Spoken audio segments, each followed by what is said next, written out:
ആര് വന്നാലും പറയാറുണ്ട് ഞാൻ ആയിഷ ഉമ്മയുടെ പൊന്നുമോളാണ്. ഉമ്മയുടെ പേര് ആയിഷ എന്നാണ്. എന്റെ മോളുടെ പേരും ഞാൻ ഇട്ടേന ആയിഷ. ആയിഷ. ഈ കൂട്ടത്തില് മക്കളുടെ കൂട്ടത്തിൽ ഏറ്റവും പാവം ആരായിരുന്നു? എല്ലാവരും കണക്കാണ്.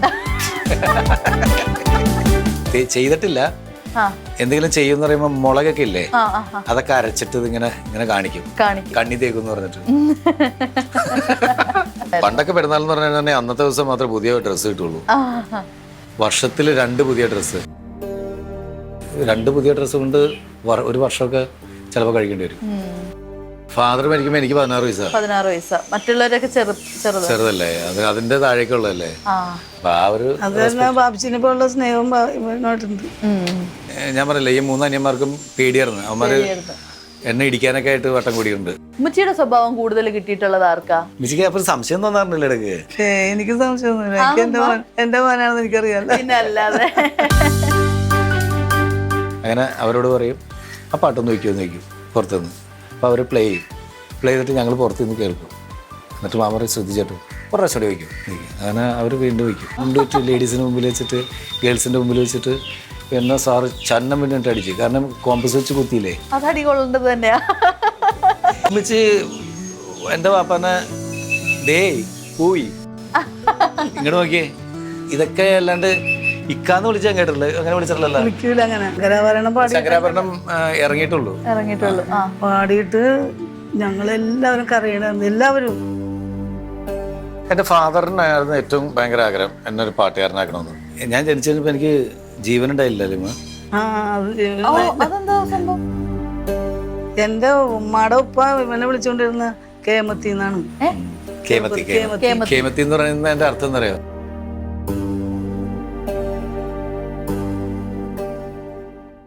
Hello and welcome to mummy and me. അപ്പോൾ എല്ലാവർക്കും എൻ്റെ ഈദ് മുബാറക്. അപ്പോൾ ഇന്നത്തെ ഈദ് സ്പെഷ്യൽ എപ്പിസോഡായിട്ട് നമ്മുടെ ഗസ്റ്റ് നാദിർഷ്കയും ഉമ്മച്ചിയാണ്.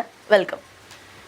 നമസ്കാരം ഉമ്മച്ചി, ഈദ് മുബാറക്. ഈദ് മുബാറക്. അപ്പോൾ കുറേ നാദിർഷ്ക പറഞ്ഞിട്ടുണ്ടായിരുന്നു 10-15 വർഷങ്ങൾക്ക് ശേഷമാണ് ഉമ്മച്ചിയായിട്ട് ഒരു ഇന്റർവ്യൂവിന്റെ മുന്നിലോ അല്ലെങ്കിൽ സ്ക്രീനിന്റെ ഫ്രണ്ടിലോ ഇരിക്കുന്നത്. ഇതുപോലെ ഉമ്മച്ചി ഞാനും മാത്രമായിട്ടുള്ളത് ഫസ്റ്റ് ടൈമാണ്. ഇഷ്ടമാണോ ഇങ്ങനെ? മൂത്ത മോനാണല്ലോ, ഇക്കാടെ കൂടെ ഇങ്ങനെ ഇരുന്ന് സമയം ചെലവഴിക്കാനും ഇങ്ങനെ ഇരുന്ന് സംസാരിക്കാനും ഒക്കെ ഒരുപാട് ഇഷ്ടമാണോ? അപ്പൊ എങ്ങനെയാ ഉമ്മച്ചിനെ ഞാൻ ആദ്യം ഇൻട്രൊഡ്യൂസ് ചെയ്യാം. ഉമ്മച്ചി പാണാട്ടിൽ സുലൈമാൻ എന്ന് പറഞ്ഞ ഉമ്മച്ചിയുടെ പാപ്പ. പാണാട്ടിൽ സുലൈമാന്റെയും പിന്നെ ആയിഷ, അതായത് ഉമ്മച്ചിയുടെ ഉമ്മയുടെ പേര് ആയിഷ എന്നാണ്. എൻ്റെ മോളുടെ പേരും ഞാൻ ഇട്ടേന ആയിഷ എന്നാണ്. കാരണം ഞാൻ ആ വീട്ടിൽ നിന്നാണ് വളർന്നത്. അപ്പോൾ സുലൈമാൻ ആയിഷ ദമ്പതികളുടെ 6 മക്കളിൽ 2ാമത്തെ ആളാണ്. 2 പെണ്ണും 4 ആണുമാണ്. അപ്പോൾ അതിൽ മൂത്ത ആൾ മരണപ്പെട്ടു, ഉമ്മച്ചിയുടെ സിസ്റ്റർ മരണപ്പെട്ടു പോയി. ജമീല എന്നായിരുന്നു പേര്. 2ാമത്തെ ആളാണ് ഉമ്മച്ചി. 3ാമത്തെ ഒരു ബ്രദറെ ഉണ്ടായിരുന്നു, താഹ എന്ന് പറഞ്ഞ, അദ്ദേഹം മരണപ്പെട്ടു. ഇനി അഷ്റഫ്, മജീദ്, സലീം, ഈ 3 ബ്രദേഴ്സും കൂടി ഉണ്ട്. 3 ആങ്ങളമാരും ഉമ്മച്ചിയുണ്ട് ഇനി. അപ്പോൾ എന്താ ഉമ്മച്ചി ആയിട്ടാണോ കൂടുതൽ നാദിർഷ്ക സമയം ചെലവഴിക്കാൻ? എങ്ങനെയാണ് നിങ്ങളുടെ ഒരു റൂട്ടീൻ? എങ്ങനെയാണ്? ഉമ്മച്ചിയായിട്ട് വളരെ കുറവായിട്ടാണ് സമയം ചെലവഴിക്കുന്നത്. കാരണം വെച്ചിട്ടുണ്ടെങ്കിൽ പലപ്പോഴും കാരണം ഇതാണ് തറവാട്. അതായത് 86 എൻ്റെ വാപ്പ വാങ്ങിച്ചതാണ്. 86 85 84 85 അന്ന് 15,000 രൂപ മേടിച്ചാണ് ഈ 15 സെന്റ് സ്ഥലവും വീടൊക്കെ കൂടി. അന്ന് ഇങ്ങനത്തെ വീടല്ല, പക്ഷെ ചെറിയ വീടായിരുന്നു. അത് ഇങ്ങനെ അങ്ങനെ അങ്ങനെ കുറച്ച് ഇപ്പൊ ഇവിടെ താമസിക്കുന്ന സമതാണ്. ഏറ്റവും ഇന്ത്യൻ സമത ഫാമിലി. അപ്പോൾ അതിൻ്റെതായ ചെറിയ മാറ്റങ്ങളൊക്കെ അങ്ങോട്ടും ഇങ്ങോട്ടൊക്കെ വരുത്തി ഇങ്ങനെ ഈ കൊലം ഇതാ. അവന് ഇതുണ്ട്, പൂച്ചയും കോഴിയും, കുറേ പൂച്ചകളുണ്ട്. പിന്നെ മറ്റേ രാജപ്പൻ എന്ന് പറഞ്ഞ വർത്താനം പറഞ്ഞ വർത്താനം പറയും. അതൊക്കെ ആയിട്ട് അങ്ങനെ എടുക്കുന്ന ഒരു പൂച്ച, ബംഗാളി കാറ്റ്. എത്ര പൂച്ചയുണ്ട് ഇവിടെ? എത്രയൊന്നുമില്ല, കുറേ ഉണ്ട്. നമുക്ക് തന്നെ അറിയില്ല എത്ര പൂച്ച ഉണ്ടെന്ന്. അപ്പൊ എപ്പോഴും പൂച്ചയും കിളികളും ഒക്കെ ആയിട്ട് വീട് മൊത്തത്തില് ഒരു ബഹളമാണല്ലേ? അതായത് ഞാൻ താമസിക്കുന്നത് ഒരു ഫ്ലാറ്റിലാണ്, ഈ ജോയ് ആലുക്കാസ് ഗോൾഡ് ടവർ എന്ന് പറഞ്ഞാൽ നമ്മുടെ വാഴക്കാല. മിച്ചി അവിടെ വരും. മിച്ചിക്ക് ഫ്ലാറ്റിൽ നിൽക്കാൻ ഇഷ്ടമല്ല. അടച്ചു പൂട്ടിയിട്ടേക്ക്. മിച്ചിക്ക് ഇങ്ങനെ ഇവിടെയൊക്കെ ഇറങ്ങി നടക്കണം, പിന്നെ അയലോക്കത്തൊക്കെ പിന്നെ പോകും. നമ്മുടെ ഇവിടെ എല്ലാവരും വരെയൊക്കെ ചെയ്യല്ല. ആ അവിടെ ഞാൻ ഒറ്റപ്പെട്ടു പോകും, ആരും ഉണ്ടാവില്ല. ഫ്ലാറ്റിൽ പൂട്ടിയിടുന്ന ഉമ്മിച്ച് പറയണ ജയിലാന്ന് പറയണം ഫ്ലാറ്റ്. അതെ. നമുക്ക് ആളുകളെയൊക്കെ കാണണ്ടേ? ആ ആ ഈ അയലോക്കത്തൊക്കെ പോവും, ഇങ്ങനെ അയലോക്കയിൽ ഇങ്ങോട്ട് വരും, മിച്ചറടുത്ത് എല്ലാവരും വർത്താനം ഇങ്ങോട്ട് വരും. ഇങ്ങോട്ട് വരും. ആ വൈകുന്നേരം മിച്ചറടുത്ത് ഇങ്ങനെ വർത്താനം പറയും, മിച്ച അങ്ങനെ സൊറയൊക്കെ പറഞ്ഞിരിക്കാനായിട്ടുള്ള ഇഷ്ടമാണ്. ഇഷ്ടമാണ്. ഫ്ലാറ്റിലാണെങ്കിൽ ഇതൊന്നും നടക്കില്ല. അതെ. അതിൻ്റെ ഒരു ഇഷ്ടം. ഉമ്മച്ചിയുടെ സ്വഭാവം കൂടുതൽ കിട്ടിയിട്ടുള്ളത് ആർക്കാ? ആദർശക്കാണോ അതോ സമ്മതിക്കാണോ? ആണോ? എന്താണ് എന്താണ്? പാട്ടും കച്ചേരിയൊക്കെ ഉമ്മച്ചിയാണ് പാട്ടിന്റെ ഒക്കെ ആള്. ഉമ്മച്ചിയുടെ വീട്ടിൽ ഞാൻ പറഞ്ഞില്ലേ, ഇവര് 6 മക്കളായിരുന്നു. ഫാദറിൻ്റെ പേര് സുലൈമാൻ, ആയിഷ ദമ്പതികളുടെ 6 മക്കളിൽ 2 പെണ്ണുങ്ങളിൽ രണ്ടാമത്തെ പുത്രിയാണ് ഉമ്മച്ചി. മൂത്താൾ മരിച്ചുപോയി, ജമീല എന്നായിരുന്നു പേര്. പിന്നെ ഉമ്മച്ചിക്ക് 4 ബ്രദേഴ്സ് ഉണ്ട്. താഹ എന്നായിരുന്നു മൂത്ത അമ്മാവൻ്റെ പേര്, ഇദ്ദേഹം മരിച്ചു. പിന്നെ അഷ്റഫ്, മജീദ്, സലീം, ഇങ്ങനെ 3 ആങ്ങളമാരും കൂടി ഉണ്ട്. പുന്നാര പെങ്ങളാണ് ഇപ്പോഴും കേട്ടോ. അപ്പോൾ ഈ ആങ്ങളമാരുടെ പുന്നാര പെങ്ങൾ, കാരണം അതിൻ്റെ കുറേ എന്താ പറയുക, ഇങ്ങനെ ആങ്ങളമാർ വരുമ്പോൾ ഉള്ള കാര്യങ്ങളൊക്കെ നമുക്കിങ്ങനെ കാണാറുണ്ട്. അതിപ്പോഴും അങ്ങനെ ഇപ്പോഴും അങ്ങനെ തന്നെയാണ് പുന്നാര പെങ്ങളാണ്. അപ്പോൾ അത് സാറ് പാട്ട് പാടി, ആര് വന്നാലും പറയാറുണ്ട് ഞാൻ ആയിഷ ഉമ്മയുടെ പൊന്നുമോളാണ് ഞാൻ, എന്നെ പറഞ്ഞ് കളിയാക്കും. അത് പക്ഷെ ഉമ്മിച്ച് പാടുമായിരുന്നു. പിന്നെ അമ്മമാരൊക്കെ ഇൻസ്ട്രുമെന്റ്സ് ഒക്കെ വായിക്കുമായിരുന്നു. ഒരാള് തബല, അവരാണ് ഇവനെ പാട്ട് പഠിപ്പിക്കാനും എല്ലാത്തിനാക്കിയത്. അപ്പോൾ അവരുടെ കൂടെ നിന്നാണ് ഞാൻ വളർന്നത്. അവരുടെ കൂടെ നിന്നിട്ട് അമ്മാമാരുടെ കൂടെ ഉമ്മിച്ചിയുടെ വീട്ടിൽ ഉമ്മിച്ചിയുടെ ഫാദറിൻ്റെ മദറിൻ്റെ കൂടെ നിന്നിട്ടാണ് ഞാൻ വളർന്നത്. അപ്പോൾ അതാണ്, അവരെല്ലാവരും പാടും. അവര് ഹാർമോണിയൊക്കെ പഠിച്ചു കൊടുത്ത്. ഹാർമോണിയൊക്കെ. അപ്പൊ എല്ലാവരും കൂടെ കൂടുമ്പോഴൊക്കെ രസമായിരിക്കുമല്ലോ പാട്ടും. അപ്പൊ അവരുടെ ആ ഗ്യാങ്ങിൽ ഉമ്മിച്ചി പാട്ടുകാരിയാണ്. അപ്പൊ ആ പാട്ട് പിന്നെ അമ്മമാരുടെ പാട്ട് ഇതെല്ലാം കൂടി കേട്ടാണ് ഞാൻ പാട്ട് പാടണമെന്ന് തീരുമാനിച്ച് ഇറങ്ങി. അപ്പൊ എല്ലാവരും കൂടെ ഞാൻ പറഞ്ഞ പോലെ ഇങ്ങനെ നിങ്ങളൊക്കെ കൂടുന്ന സമയത്തൊക്കെ ഈ പറയുന്ന പോലെ പാട്ടും സംസാരവും എപ്പോഴും അങ്ങനെയായിരുന്നു.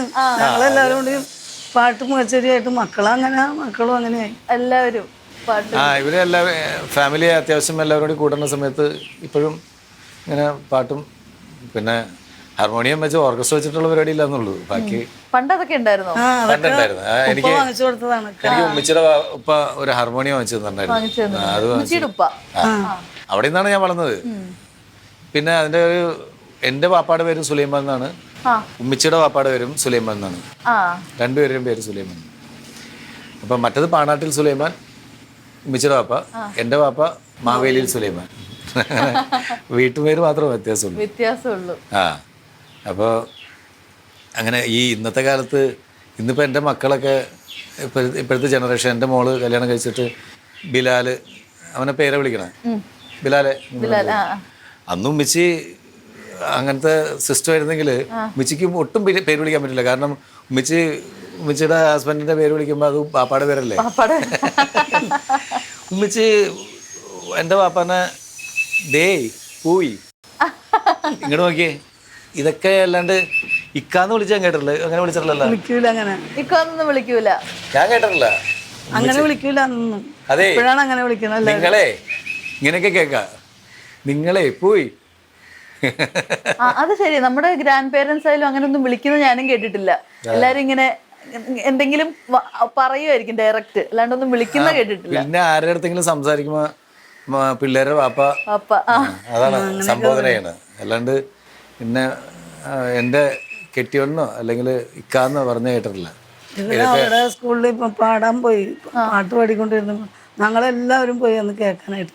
എൻ്റെ 4 ആങ്ങളാരും എൻ്റെ ഉമ്മായും പോയി, ഞങ്ങളെല്ലാം കൂടി പോയി കേൾക്കാനായിട്ട്. പിന്നെ ശങ്കരാഭരണം പാടി. അത് 7ാം ക്ലാസ്സിൽ വെച്ച് ശങ്കരാഭരണം പാടി. ശങ്കരാഭരണം ഇറങ്ങിയിട്ടുള്ളൂ. പാടിയിട്ട് ഞങ്ങളെല്ലാവരും കരയണായിരുന്നു, എല്ലാവരും. അതുപോലെ തന്നെ അവൻ പാടണാണ്. അപ്പോൾ എൻ്റെ ഇപ്പം മരിച്ചുപോയി ആങ്ങളെ ഇല്ല ഇപ്പം. ആങ്ങളെ ഓടി സ്റ്റേജിലോട്ടാണ് കയറി ഇങ്ങനെ എടുത്തിട്ട് മാമാടെ മോൻ ലോക പ്രശസ്തി കേൾക്കൂട്ടാൻ പൊട്ടിക്കറിഞ്ഞു. അല്ല, അതാ ഈ പറയുന്ന പോലെ അതുപോലെ പാടിയവൻ. നമ്മള് ഈ ചെറിയ പ്രായത്തിൽ നമ്മൾ എന്തെങ്കിലുമൊക്കെ ചെയ്യുമ്പോൾ ചെറുതായിരുന്നല്ലോ. 7ാം ക്ലാസ് പഠിക്കുന്ന 12 വയസ്സാണ്. ആ പ്രായത്തിലാണ് ശങ്കരാഭരണം പറഞ്ഞത്. പക്ഷെ ആ പാട്ട് തന്നെയാണ് ഇപ്പോഴും ഗാനമേളയ്ക്ക് എൻ്റെ ഫസ്റ്റ് സോങ്. എവിടെ ഗാനമേളക്ക് പോയാലും ഫസ്റ്റ് സോങ് ശങ്കരൻ. അപ്പോൾ ആ ഒരു സ്റ്റേജിൽ നിന്ന് കിട്ടിയ ഒരു എന്താ പറയുക, നമുക്ക് കിട്ടിയൊരു അംഗീകാരവും പിന്നെ എല്ലാവരുടെയും അഭിനന്ദനങ്ങളും ഒക്കെ വെച്ചിട്ട് ആ പാട്ടിനോടൊരു പ്രത്യേക ഇഷ്ടമുണ്ടായിരുന്നു. പിന്നെ ആ പാട്ട് പഠിച്ചത് ഇന്നത്തെ പോലെ ടേപ്പ് റെക്കോർഡൊന്നുമില്ല, വീട്ടിൽ ടേപ്പ് റെക്കോർഡൊന്നും ഉണ്ടായില്ല. അത് സിനിമാ തിയേറ്ററിൽ പോയിട്ട് ആ പാട്ട് പഠിപ്പിക്കാൻ വേണ്ടിയിട്ട് എൻ്റെ അമ്മാവൻ മജീദ് എന്ന് പറയുന്ന അമ്മാവൻ കൊണ്ടുപോയി ഒരു 6-7 പ്രാവശ്യം സിനിമ കാണിച്ചിട്ടുണ്ട് ഈ പാട്ട് പഠിക്കാൻ വേണ്ടി മാത്രം. ശങ്കരാഭരണം കണ്ടു. പിന്നെ ആരെങ്കിലും വീട്ടിൽ ഇങ്ങനെ പോകുന്ന വഴി അയലൊക്കെ ഏതെങ്കിലും നമ്മൾ നടക്കുന്ന ഒരു വീട്ടിൽ കളമശ്ശേരിയിൽ ഒരു വീട്ടിൽ ടേപ്പ് റെക്കോർഡ് ഉണ്ടെന്ന് അറിഞ്ഞു. ആ വീട്ടിൽ ചെന്ന് അവിടെ ഈ ശങ്കരാഭരണത്തിൻ്റെ കാസറ്റ് ഉണ്ടെന്ന് അറിഞ്ഞു. അങ്ങനെ അവരോട് പറയും ആ പാട്ടൊന്ന് വയ്ക്കുമെന്ന് വയ്ക്കും പുറത്തുനിന്ന്. അപ്പോൾ അവർ പ്ലേ ചെയ്തിട്ട് ഞങ്ങൾ പുറത്തുനിന്ന് കേൾക്കും. എന്നിട്ട് മാമറി ശ്രദ്ധിച്ചിട്ട് ഒരു പ്രാവശ്യം വയ്ക്കും. അങ്ങനെ അവർ വീണ്ടും വയ്ക്കും. അപ്പോൾ അവരൊക്കെ ശരിക്കും അറിഞ്ഞോ അറിയാതെയോ അവരൊക്കെ നമ്മളെ സഹായിച്ചിട്ടുണ്ട്. നമുക്കിപ്പോഴും അവരൊന്നും അറിയില്ല. അവർക്ക് ചിലപ്പോൾ ഇൻ്റർവ്യൂ കാണുന്നുണ്ടെങ്കിൽ അവർക്ക് മനസ്സിലാവും അന്ന് ആ വീടിൻ്റെ വാതിൽക്ക് വന്നിട്ട് ആ പാട്ട് ഒരു പ്രാവശ്യം വയ്ക്കുമെന്ന് പറയുന്ന ആൾ ഇതായിരുന്നല്ലേ എന്ന് ചോദിക്കുന്നത്. കാരണം കുറേ പ്രാവശ്യം വെപ്പിച്ചിട്ടുണ്ട്, അവരെ ബുദ്ധിമുട്ടിച്ചിട്ടുണ്ട്. ഉമ്മച്ചിയും മാമാമാരും ഒക്കെ വിചാരിച്ചിരുന്നത് നാദിർഷക്ക ഒരു ഗായകൻ, കംപ്ലീറ്റ് ഗായകനായിട്ട് മാറും എന്നാണോ? അതോ അറിയായിരുന്നു അങ്ങനെയാണ് വിചാരിച്ചത്. തുടങ്ങി നല്ലോണം പാടുമല്ല അങ്ങനെ. അല്ലാതെ മറ്റേ മിമിക്രി ചെയ്യും, സിനിമയിലെത്തും അങ്ങനെയൊക്കെ വിചാരിച്ചിരുന്നോ? അങ്ങനെ വിചാരിച്ചില്ലായിരുന്നു. സിനിമാ മോഹം ഉണ്ടെന്നൊക്കെ പണ്ട് പറയുമായിരുന്നു. അതൊക്കെ ഉണ്ട്, സിനിമയിൽ അഭിനയിക്കണമെന്നും എല്ലാം ആഗ്രഹമുണ്ട്.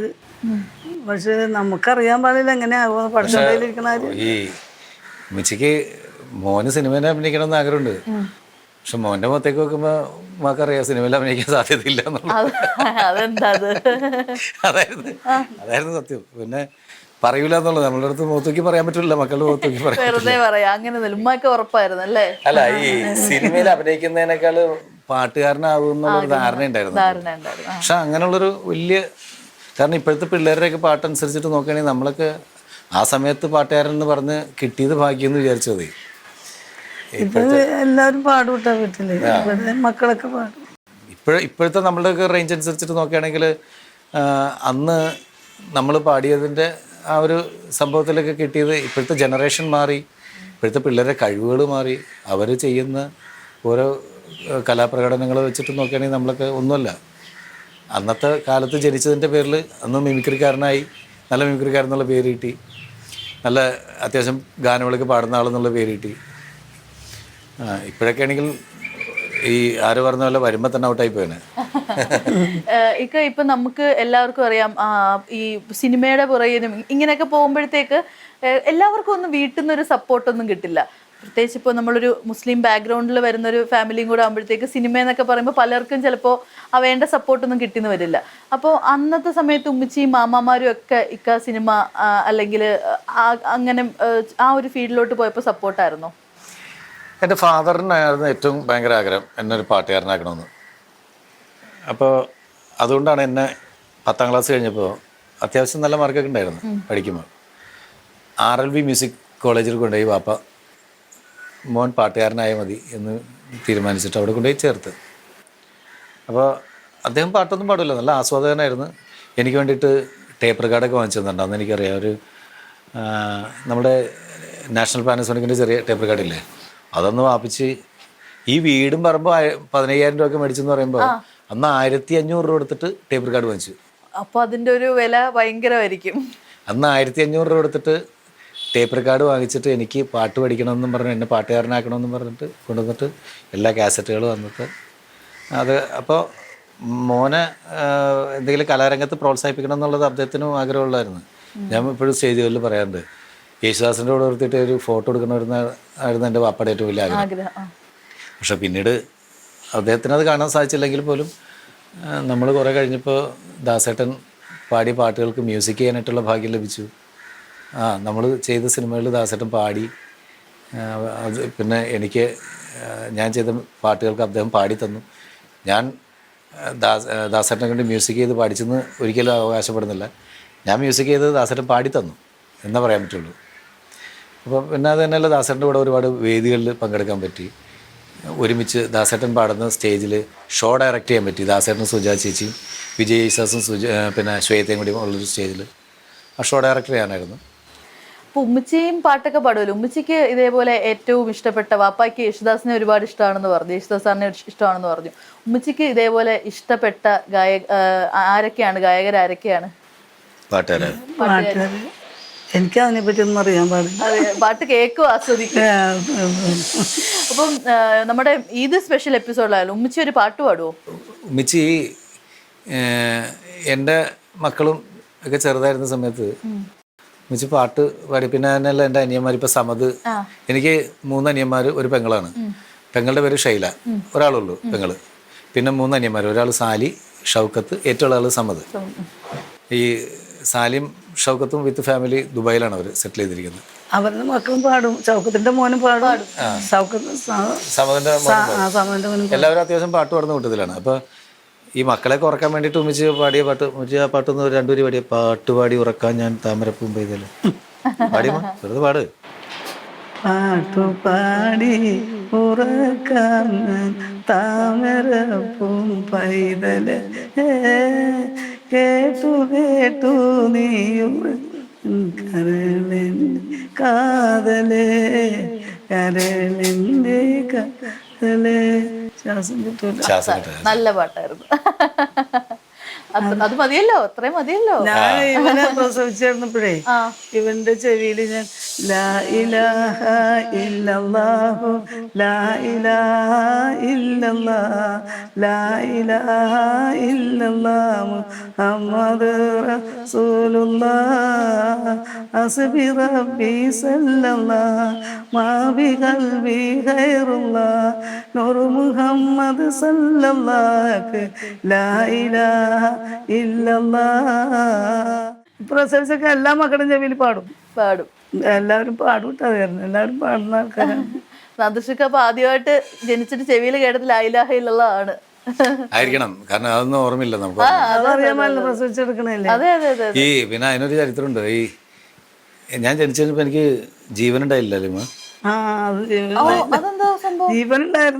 ജീവനുണ്ടായിരുന്നല്ല, മരിച്ചു എന്ന് പറഞ്ഞുകൊണ്ട് ഡോക്ടർ മാറ്റിയിട്ടില്ല. ഇങ്ങനെ കാലയിലും കയ്യിലൊക്കെ ഇട്ട് തട്ടിയില്ലേ, തട്ടിയപ്പോ കരയലുണ്ടായില്ല. അപ്പൊ പുറത്തൊക്കെ ഇട്ട്, എന്നിട്ട് ആൺകുട്ടിയായിരുന്നു എന്ന് പറഞ്ഞിട്ടാണ് മാറ്റി കിടത്തിന്ന് പറഞ്ഞു. അയ്യോ. അപ്പൊ അത്തന്നെ ഉമ്മച്ചിയുടെ ബോധം പോയി. പിന്നെ ഉമ്മച്ചിക്ക് ബോധം വന്നപ്പോ ഞാൻ അടുത്ത് എടുപ്പുണ്ടെന്ന് പറയണ്. ശരിയാണ്. ഞാൻ അറുത്ത് കൊടുത്തേക്കാന്ന്.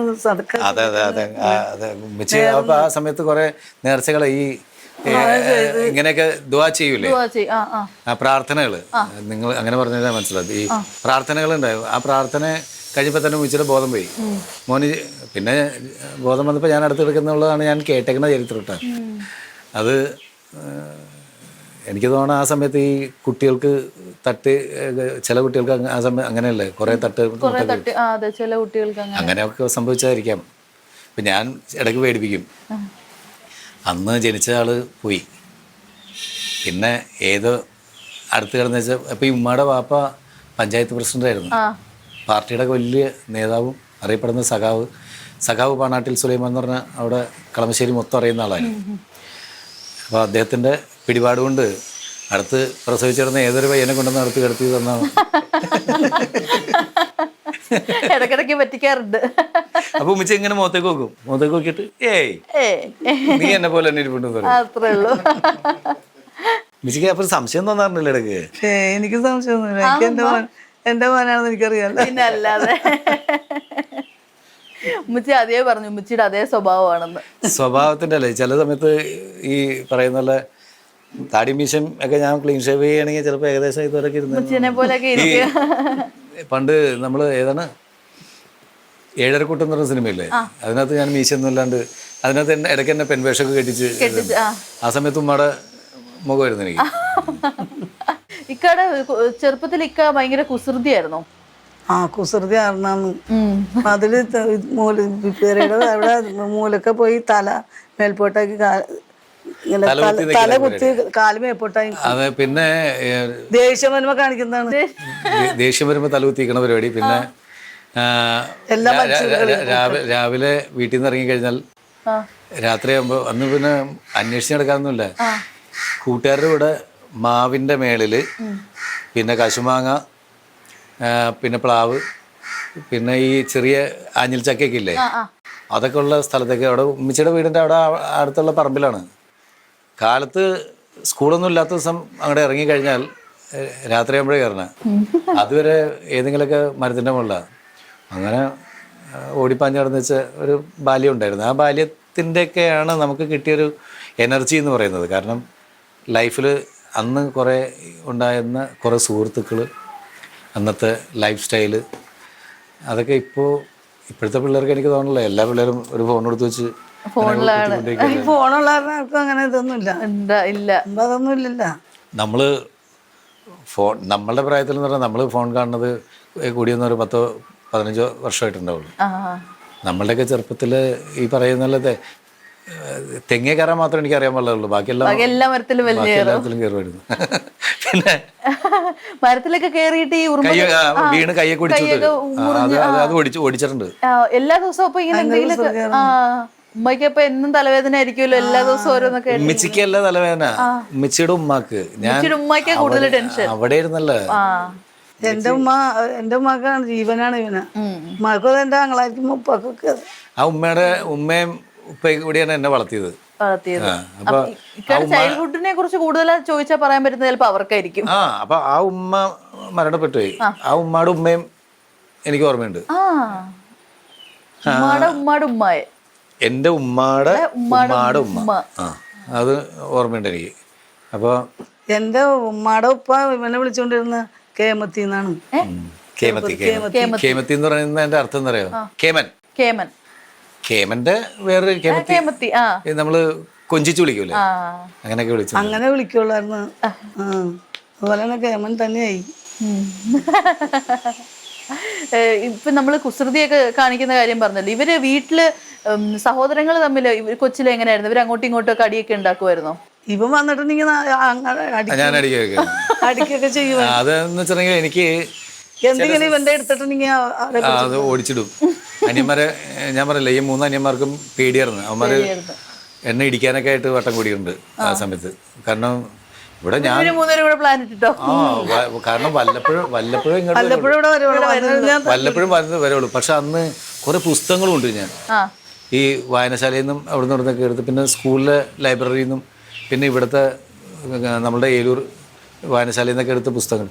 ഈ പുസ്തകങ്ങളെ കൊണ്ടുവന്ന് വെച്ചിട്ട് പുസ്തക വായനശീലം കൂടുതലുണ്ടായിരുന്നു. അത് നോവല്, ഡിറ്റക്റ്റീവ് നോവല്, മറ്റല്ലാത്ത നോവല്, ഇതൊക്കെ തന്നെ ഉള്ളൂ. വേറെ അങ്ങനെ ഗൗരവമുള്ള പുസ്തകങ്ങളൊന്നും വായിക്കണ പരിപാടി ഉണ്ടായില്ല. ഡിറ്റക്റ്റീവ് നോവല്, പിന്നെ കുറേ അന്നത്തെ നോവൽസ്. അന്ന് ഇപ്പോഴത്തെ നമ്മളുടെ ഈ പറയുന്ന ചെമ്മീനും കയറോ അങ്ങനെയുള്ള നോവലൊക്കെ ആ സമയത്താണ് വായിച്ചു വരുന്നത്. പിന്നെ ഒരു ഗ്രാമത്തിൻ്റെ ആത്മാവ്, അങ്ങനെ ഇതൊക്കെ ഞാൻ എവിടെയെങ്കിലും കൊണ്ടു നോക്കി. ഇവന്മാർ കളിക്കാൻ നേരത്തെ ഇതൊക്കെ ഡിസോർഡറായിട്ട് എവിടെയെങ്കിലും എടുക്കും. എനിക്കത് കുഴപ്പമാണ്. ഞാൻ വെച്ചിരുന്ന സാധനം അവിടെ തന്നെ കാണണം, അങ്ങനെയൊക്കെ ഉണ്ടായിരുന്നു. ഇപ്പം ഇല്ല. അന്നത്തെ സമയത്ത്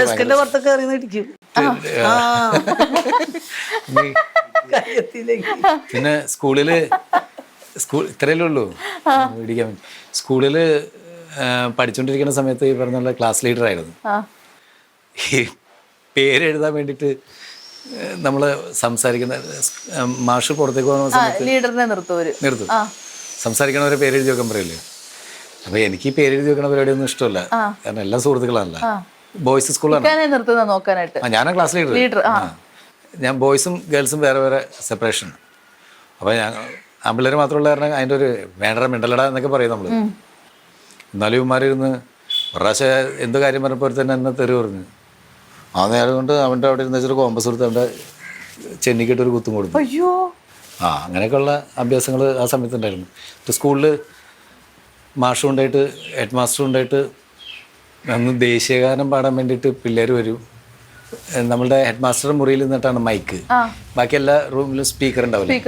ജനഗണമന ഇത് പാടാൻ വേണ്ടിയിട്ട് വന്നേക്കണ പിള്ളേരുടെ മുമ്പിലിട്ടിട്ട് എന്നെ അടിച്ച് എൻ്റെ മാനം കളഞ്ഞ പെൺപിള്ളേരാണ്.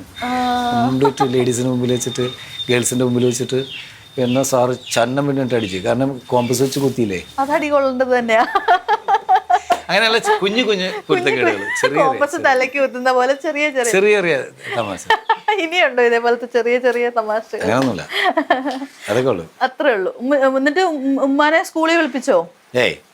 എന്നെ വിളിച്ചൊന്നുമില്ല. ഇക്കാര്യം അറിഞ്ഞായിരുന്നോ തലേന്ന് അതൊന്നും ഞാൻ അറിഞ്ഞില്ല. പിന്നെ പ്രോഗ്രസ് കാർഡിന്റെ പരിപാടി ഉണ്ട്. ആ എൻ്റെ വാപ്പ ഇവിടെയും ഞാൻ അവിടെയാണ്. അവിടെയാണ്. ആ ഞാനിവിടെ ആഴ്ചയിൽ ഒരിക്കലാണ് കാണാൻ വേണ്ടി വരുള്ളൂ. എല്ലാ വെള്ളിയാഴ്ചകളിൽ വൈകുന്നേരം ഇങ്ങോട്ട് വരും. തിങ്കളാഴ്ച ക്ലാസ്സിൽ പോകും. പിന്നെ അവിടെയാണ്. ഇതിനിടയിൽ പ്രോഗ്രസ് കാർഡ് വരും. ചൊവ്വാഴ്ചയും ബുധനാഴ്ച കൊണ്ടുവന്നിട്ട് പിറ്റേ ദിവസം കൊണ്ടുവരണം എന്നൊക്കെ പറഞ്ഞിട്ട്. ആ സമയത്ത് വാപ്പാടെ ഒപ്പൊക്കെ എൻ്റെയാണ്. സ്വന്തം ഒപ്പം. പിന്നെ ഉമ്മച്ചി എപ്പോഴെങ്കിലും ഒപ്പിട്ട് കൊടുത്തിട്ടുണ്ടോ ഇക്കാക്ക്? ഞാൻ ഒപ്പിട്ട് കൊടുത്തിട്ടേ ഇല്ല. എന്റെ വാപ്പിച്ച് ഒപ്പിട്ട് തന്നിട്ടില്ല, ഞാൻ തന്നെ ഇട്ടിട്ടുണ്ട്. എല്ലോ പണ്ടേ ഇൻഡിപെൻഡന്റ് വാപ്പിച്ചിയുടെ ഒപ്പം ഇപ്പോഴും അറിയാം എനിക്ക്. പിന്നെ ജോർജ് ഉണ്ടാവല്ലോ ഇവിടുത്തെ, ജോർജ് ഇവനും ഇതാണ്. ജോർജ് ഇവിടെ നിന്ന് ഇവനെ സ്കൂളിൽ പോകാൻ വിളിക്കാൻ അത് 8ാം ക്ലാസ്സിലൊക്കെ വെച്ച് ആ പ്രായത്തിലാണ് ഇങ്ങോട്ട് വന്നത്. അപ്പൊ വൈകും, വൈകുമ്പോ അവനിക്ക് ദേഷ്യം വരും ജോർജിന്. ബസ് പോകൂലേ, ഇന്ന് ബസ്സിൽ കയറി 8ാം ക്ലാസ്സിൽ പഠിക്കുന്ന പ്രായത്തിൽ ഇങ്ങോട്ട് വന്നു. അതുവരെ 7ാം ക്ലാസ് വരെ അവിടെയായിരുന്നു. 8 തൊട്ട് 8, 9, 10 ഇവിടെ ആയിരുന്നു. പിന്നെ അത് കഴിഞ്ഞിട്ടും പിന്നെ സ്വന്തമായിട്ട് അങ്ങ് ഒപ്പിടാൻ തുടങ്ങി കാണും അല്ലേ 8ാം ക്ലാസ്. ഈ ഒപ്പ് കീപ്പ് ചെയ്യണ്ടേ? അത് പിന്നെ വാപ്പിച്ചിനെ കൊണ്ട് ഇടിപ്പിച്ച് എഴുതണമെങ്കിൽ ശരിയാവില്ലല്ലോ. വാപ്പിച്ചിക്ക് തന്നെ അങ്ങനെ വിശ്വാസക്കുറവൊന്നും ഉണ്ടായില്ല. മാർക്കുണ്ടായിരുന്നു കേട്ടാ അത്യാവശ്യം. ഒരിക്കൽ പോലും ഇപ്പൊ ചോദിച്ചിട്ടില്ല ഇതേപോലെ എന്തേ പ്രോഗ്രസ് കാർഡ് എവിടെയെന്നോ അങ്ങനൊന്നും ചോദിച്ചിട്ടില്ല? വാപ്പിച്ച് അങ്ങനെ ചോദിക്കുന്നു. പാവമായിരുന്നത്. അങ്ങനെ എന്നെ ഇന്നവരെ തല്ലിയ ഓർമ്മയില്ല എനിക്കില്ല. ഇന്നവരെ തല്ലിയിട്ടില്ല. ഉമ്മച്ചി തല്ലിയിട്ടുണ്ടോ? ഉമ്മിച്ച് തല്ലിയിട്ടുണ്ട്. ഞാൻ തല്ലിയിട്ടുണ്ട്. കുരുത്തക്കേട് കാണുമ്പോൾ എല്ലാത്തിനും തല്ലി. ഉമ്മച്ചിക്ക് കലാപരിപാടികളിൽ ഇതായിരുന്നു ഞങ്ങളെ പേടിപ്പിക്കല. ചെയ്തിട്ടില്ല. എന്തെങ്കിലും ചെയ്യുമെന്ന് പറയുമ്പോൾ മുളകൊക്കെ ഇല്ലേ, അതൊക്കെ അരച്ചിട്ട് ഇങ്ങനെ ഇങ്ങനെ കാണിക്കും. കണ്ണി തേക്കും പറഞ്ഞിട്ട്. ചെയ്തിട്ടില്ല ഇങ്ങനെ. ചെയ്യും എന്ന് പറഞ്ഞിട്ട്. ഈ കൂട്ടത്തില് മക്കളുടെ കൂട്ടത്തില് ഏറ്റവും പാവം ആരായിരുന്നു? എല്ലാവരും കണക്കാണ്. പാവം ആരുമില്ല. എല്ലാം കുരുത്തക്കേടായിരുന്നു. എന്നാലും കുറച്ചുകൂടെ ഇച്ചിരി ഒന്ന് ഒതുങ്ങി കൊടുക്കുന്ന മാത്രമേ ഉള്ളൂ. ഇത്രയും. അപ്പൊ മറ്റുള്ളവരുടെ റേഞ്ച് അത്രക്ക്. എനിക്ക് അങ്ങനെ ഇതൊന്നുമില്ല. ഞാനൊക്കെ ഒതുങ്ങിയത് എൻ്റെ ഫാദർ മരിച്ചതിന് ശേഷമാണ്. അതുവരെ ടെററായിരുന്നു, ഭയങ്കര കുഴപ്പമായിരുന്നു. ഫാദർ മരണപ്പെട്ടതിന് ശേഷം ആണ് ഞാനൊക്കെ ഒന്ന്. ഫാദർ മരിക്കുമ്പോൾ എനിക്ക് 16 വയസ്സാണ്. മറ്റുള്ളവരൊക്കെ ചെറുതല്ലേ, അത് അതിന്റെ താഴേക്കുള്ളതല്ലേ. അപ്പൊ ആ ഒരു ബാബുച്ചിനെ പോലുള്ള സ്നേഹവും ഇവനോട്ടുണ്ട്. ആ ഒരു വാപ്പച്ചിനോടുള്ള ഒരു റെസ്പെക്ട്, ബഹുമാനമുണ്ട്. അങ്ങനത്തെ ഒരു ബഹുമാനമൊക്കെ ഉണ്ട്. അപ്പം പെരുന്നാളായിട്ടൊക്കെ നോർമലി എങ്ങനെയാണ് നിങ്ങൾ ഒരു പെരുന്നാൾ കൂടുന്നതൊക്കെ? എല്ലാരും കൂടെ ഒരിടത്താണോ? ആദ്യമൊക്കെ അങ്ങനെ ചെയ്യുമായിരുന്നു. ഇപ്പൊ അങ്ങനെ മക്കള് രണ്ടുപേരും അവിടെയല്ലേ ഉമ്മച്ചിയുടെ. അതായത് എൻ്റെ 2 അനിയന്മാര് വിത്ത് ഫാമിലി ദുബായി. പെങ്ങള് ഉണ്ട്. പിന്നെ മോള് മരിച്ചുപോയി. പെങ്ങളുടെ 2-3 മാസമായിട്ട് മരിച്ചിട്ടുണ്ട്. പെങ്ങളുടെ 23 വയസ്സായ ആള് പെട്ടെന്ന് ഇങ്ങനെ മരണപ്പെട്ടു. ഇനിയിപ്പോ പെരുന്നാളൊന്നുമില്ല ഞങ്ങൾക്ക്. അപ്പൊ അത് കാരണം ആഘോഷങ്ങള് പരിപാടികള് അങ്ങനെയൊന്നുമില്ല. ഇല്ല. സാധാരണ എങ്ങനെയാ പെരുന്നാളൊക്കെ? എല്ലാരും കൂടെ ഒരിടത്താണോ? അപ്പൊ എല്ലാരും കൂടി കൊട്ടും പാട്ടും ഒക്കെ അതൊക്കെ ഉണ്ടായിരുന്നു അമ്മച്ചിയുടെ വീട്ടില്. ഇപ്പൊ എല്ലാവരും അവിടെ ഇവിടെ ഒക്കെ ചിലപ്പോ മിക്കവാറും സമന് പ്രോഗ്രാം ഉണ്ടാവും, എനിക്ക് പ്രോഗ്രാം ഉണ്ടാവും. പണ്ടൊക്കെ എങ്ങനെയായിരുന്നു പെരുന്നാൾ സമയം? ഇക്കാട് ചെറുപ്പത്തിലെ പെരുന്നാൾ ദിവസങ്ങളിലൊക്കെ ഒന്ന് ഓർത്തെടുക്കാൻ പറ്റുമ്പോ എങ്ങനെയായിരുന്നു? പണ്ടൊക്കെ പെരുന്നാൾ എന്ന് പറഞ്ഞാൽ തന്നെ അന്നത്തെ ദിവസം മാത്രമേ പുതിയ ഡ്രസ്സ് കിട്ടുള്ളൂ. വർഷത്തിൽ 2 പുതിയ ഡ്രസ്സ്. പിന്നെ ആരെങ്കിലും കല്യാണം വരണം ഡ്രസ്സ് കിട്ടണമെങ്കിൽ, ബന്ധുക്കളുടെ, ഏറ്റവും അടുത്ത ബന്ധുക്കളുടെ. പിന്നെ സ്കൂളിൽ ചേർക്കാൻ വേണ്ടിയിട്ട് പോകുന്ന സമയത്ത് യൂണിഫോം. ഇത്രയും. ഇതോടുകൂടി നമ്മളുടെ ആ കോട്ട അവസാനിച്ച്, ഡ്രസ്സിൻ്റെ കോട്ട. ആരെങ്കിലും പിന്നെ ഏറ്റവും അടുത്ത കസിൻസിൻ്റെ അമ്മമാരുടെ കല്യാണോ അല്ലെങ്കിൽ അവരുടെ അടുത്ത ആളുകളുടെ കല്യാണം വരുമ്പോൾ കല്യാണം ഉണ്ടെങ്കിൽ പിന്നെ അങ്ങനെയൊക്കെയാണ് നമുക്ക് ഡ്രസ്സുകൾ. ഇപ്പോഴത്തെ പിള്ളേരുടെ സൗകര്യമൊന്നും ഇല്ലല്ലോ അന്ന്. 2 ഡ്രസ്സ് കൊണ്ടൊക്കെ നമ്മൾ 2 പുതിയ ഡ്രസ്സ് കൊണ്ട് ഒരു വർഷമൊക്കെ ചിലപ്പോൾ കഴിക്കേണ്ടി വരും. അപ്പൊ പെരുന്നാൾ എന്ന് പറയുമ്പോൾ ഡ്രസ്സിനും കൂടി വേണ്ടിയുള്ള സിനിമ. അന്ന് നമുക്ക് ലൈസൻസ് ഉള്ള സാധനങ്ങളാണ്. അന്നത്തെ പെരുന്നാളിന് കളമശ്ശേരി പ്രീതി വരെ തൊട്ടടുത്ത തിയേറ്ററിൽ പോകാനുള്ള വകുപ്പുള്ളൂ എല്ലാം കൊണ്ടും. അല്ലെങ്കിൽ മറ്റേത് എറണാകുളത്തേക്ക് പോകണമെങ്കിൽ ബസ്സിന് പോകണം. പിന്നെ തിയേറ്ററിൽ ടിക്കറ്റ് വേറെ. പിന്നെ ആ ക്യൂവിൽ കയറി. പണ്ട് മൈമൂൺ ലുലു തിയേറ്ററിൻ്റെ ഇപ്പോഴത്തെ പിള്ളേർക്ക് അറിയാൻ പാടില്ല. കവിത തിയേറ്ററിൻ്റെ ഒക്കെ ക്യൂ എന്ന് പറഞ്ഞിട്ടുണ്ടെങ്കിൽ ഏകദേശം 1/2 കിലോമീറ്ററോളം ഉണ്ടെന്ന് തോന്നുന്നു ദൂരം. ഇത്രയുള്ള ഒരാൾക്ക് കഷ്ടി നിൽക്കാനേ പറ്റുള്ളൂ. അതിനകത്ത് ഇന്ന് തിങ്ങിയൊക്കെ കയറിയിട്ട് പെരുന്നാളിൻ്റെ അന്നൊക്കെ നല്ല തിരക്കായിരിക്കില്ലേ? അവിടെയൊക്കെ പോയി ഇടികൊണ്ട് സിനിമ കണ്ടിട്ടുള്ള.